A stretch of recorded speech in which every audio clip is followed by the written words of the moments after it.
Technology की दुनिया में हर दिन एक नया कदम उठता है। कोई नई इजाद सामने आती है, कोई पुरानी सोच बदलती है, लेकिन कभी कभार कुछ इजादात ऐसी आती हैं जो पूरी इंसानियत की सिमत ही बदल देती है। यही वो लम्हे हैं जब दुनिया की दौड़ में सबसे आगे निकलने वाले मुल्क आने वाले कल का फैसला करते हैं। सोचें जरा, आज जब दुनिया के कई मुमालिक अभी भी 4G और 5G टेक्नोलॉजी के मसाइल में उलझे हुए हैं, कहीं सिग्नल ना मिलने की शिकायत है, कहीं सुस्त इंटरनेट पर बहस है। ऐसे वक्त में चीन एक ऐसी दौड़ में शामिल है जिसने बाकी दुनिया को पीछे छोड़ दिया है। जी हाँ, चीन जमीन पर एक ऐसा कारनामा सर अंजाम दे रहा है जो सुनकर अकल हैरान रह जाती है। एक ऐसी वैक्यूम मैगलेव ट्रेन जो 1000 किलोमीटर फी घंटा की रफ्तार से दौड़ सकती है। ये वो रफ्तार है जिसका आम ट्रेनों के साथ मवाजना ही मुमकिन नहीं। शांसी सूबे के शहर दातोंग में हाल ही में इसका कामयाब तजर्बा किया गया है। 2 किलोमीटर लंबी वैक्यूम ट्यूब के अंदर ये ट्रेन न सिर्फ इंतहाई बर्क रफ्तारी से चली बल्कि मुकम्मल इस्तेकाम के साथ रुकी भी।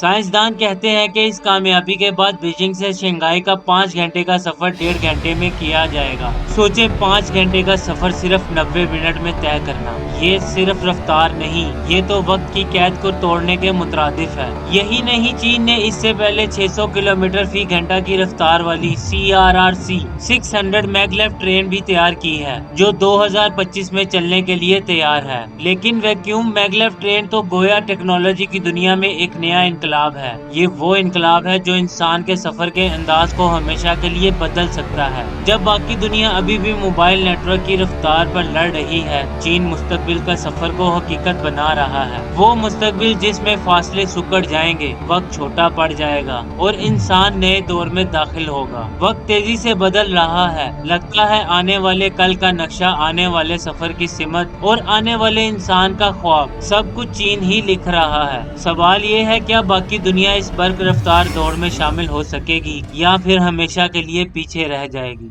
वीडियो पसंद आने की सूरत में इसको लाइक, शेयर और कमेंट में अपनी राय जरूर दें। और अगर आपने हमारे चैनल को अभी तक सब्सक्राइब नहीं किया तो इसको सब्सक्राइब करें ताकि आने वाली हर वीडियो आप तक बआसानी पहुंच सके। मिलते हैं अगली वीडियो में। बहुत शुक्रिया।